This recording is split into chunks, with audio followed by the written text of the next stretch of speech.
Alert. World's rarest insect makes stunning comeback after near extinction.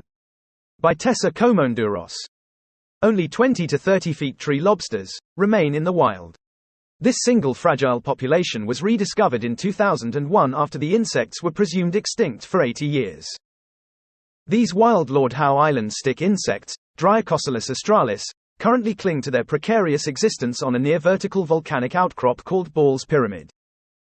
Now, San Diego Zoo is inviting visitors to see the extraordinary, extinction-defying Australian animals in person. Prone to catastrophic weather events and landslides, Ball's Pyramid is not exactly a safe place for a critically endangered species. Here there's only one species of food plant, Melaleuca howiana, for the herbivorous stick insects to graze. These shrubs are being strangled by an invasive vine, which can't be entirely removed as they're holding soil onto the cliffs with their roots. So several zoos around the world have been working to bring these large, flightless phasmids down from their metaphorical and quite literal cliff edge. Bringing our guests close to this rare and iconic species is a great way to raise awareness for the lesser-known animals that run the world, San Diego Zoo entomologist Paige Howarth explains. In so many ways, pollination, decomposition, predation, and simply as food for other animals, invertebrates make life possible for us all. Lord Howe Island stick insects once clustered on branches of Moreton Bay figs, Ficus macrophylla, and woolly tea trees, Leptospermum lanigerum, of their namesake island home, off the east coast of Australia. But the chunky, hand-sized stick insect proved the perfect meal for the rat invasion of 1918. The shipwrecked rats feasted and multiplied and feasted some more, until not a single tree lobster could be found.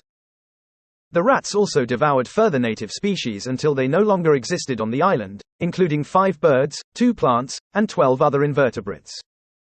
After no sightings since 1920, the Lord Howe stick insect was declared extinct in 1986. But rumors of insect poop and skin sheds from climbers in the 1960s betrayed the insect's secret refuge on a volcanic sea stack 23 kilometers away from the island.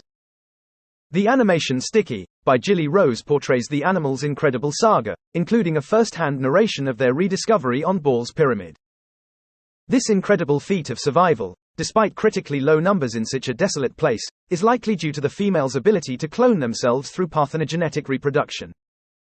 Researchers were hesitant to put the remaining population at further risk by removing individuals, but in 2003, a rescue team safely extracted 4 of the black stick insects to begin a breeding program.